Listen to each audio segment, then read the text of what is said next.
The holder of the adversary, Object 14 of 538. They say the most dangerous enemy is the one who knows you completely. Tonight, we descend into the sewers beneath a city's forgotten edges, among the homeless, the castaway, the ones society pretends don't exist, to find something that rises from rotten ruin looking exactly like the version of you that you have always wished you could be. The holder of the adversary doesn't threaten you with monsters. It threatens you with yourself. And that, darling, is so much worse. In any city, in any country, venture across the highways and lonely roads until you reach the city's bottom rung. Walk among the ones society has cast away, beggars and poor picked raw by the demands of those better off. Should you come across a scruffy man under a large oak tree holding a bottle of liquor in a paper bag, his shirt sweat-stained and his pants muddied, do not be afraid to ask him if he knows of the one who calls itself the holder of the adversary. More than likely, he will smile knowingly at you, like an old friend with whom you've just shared an inside joke. Do not be alarmed. The man knows of the one you search for. The less fortunate of us often know things we will never dream of. He will guide you to a manhole and casually slide the metal lid off with one grimy boot, tossing you a small flashlight, which flickers precariously. He will urge you down into the darkness. Once inside the putrid womb of the sewage system, you will come to realize that it bears no unpleasant scent. No scent whatsoever, in fact. But turning on the flashlight and gazing at your surroundings, you will notice you are in a round room. On all the walls will hang partially decomposed bodies, their owners forever suspended in a state of half-awareness, feeling all the pain and horror of a body withering and rotting around them. Corpses litter the floors, and you may notice that one nearly touches you. Do not shrink back. To show cowardice would invite no creature or entity that you would do well to know. Once you have observed your surroundings, the smell will arrive. It will be the most awful thing you could imagine. Human and animal excrement, sulfur, rotting bodies, burning flesh. You will want to claw your nose from your face, and the watering of your eyes will nearly blind you. But do not cower, do not run, and resist the urge to vomit. You will find a thought in your head, unbidden. We are the remains of the ones who could not face the adversary.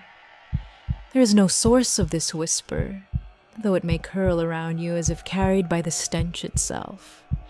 Suddenly the bodies will rupture and burst, one by one, releasing more of the horrible stench and bathing you in rotted bodily fluids and slimy chunks of human refuse.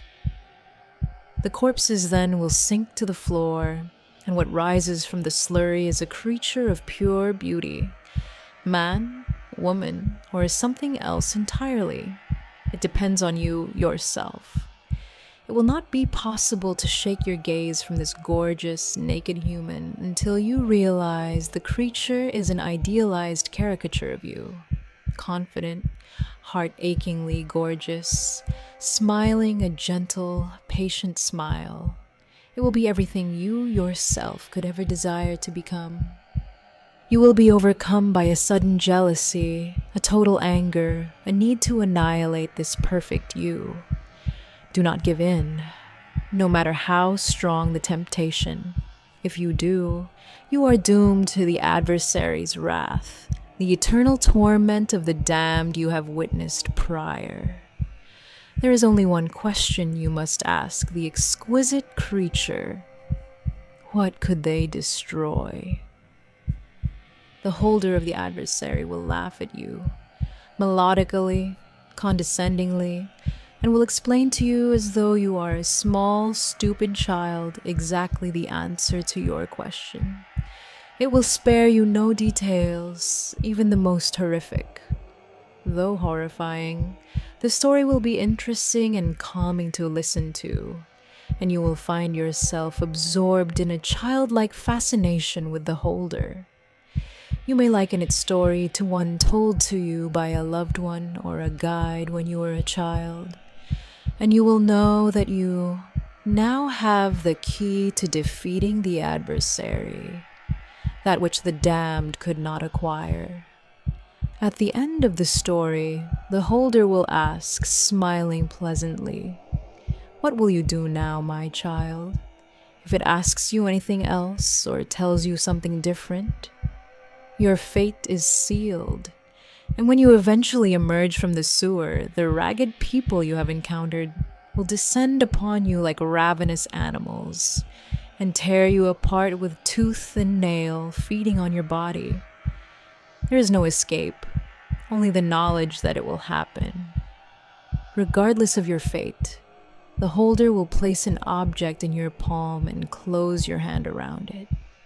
You mustn't open your hand until you are free of this place, it will say, as a fitting goodbye. Now you must turn and leave, and do not look back. Once you escape the sewer, and if you are lucky, you may open your fingers. What you will find there is a green plastic army man toy. That toy is object 14 of 538. It understands how to defeat your greatest foe and must never be allowed to join the rest. A green plastic army man, the key to defeating your greatest enemy, and it fits in the palm of your hand. I find myself thinking about those bodies on the walls, still aware, still feeling, because they couldn't hold themselves together in front of something that wore their own face back at them. That's the real horror of this one. It's not the sewers, it's not the stench.